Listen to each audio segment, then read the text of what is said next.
This is the last question from Tina K. If you had to dedicate one song to your family, what would it be and why? And can you please sing it? Oh my goodness. So that's the last question. It's going to be so hard. Always talaga kinakanta ko to sa mga interviews. I've done this a few times and this would always hit me by heart. Our favorite song po is Bato sa Buhangin. Wow. That means a stone on the sand. Yeah.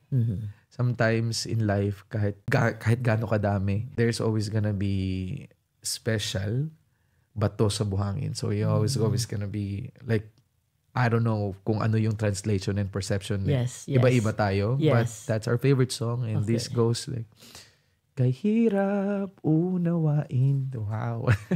Mga damdamin, pangakong magmahal hanggang libing. Sa langit may tagpuan din at doon hihintayin itong bato sa buhang. Hangin. Yes.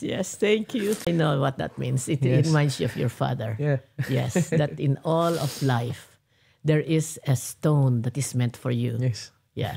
So that's your story.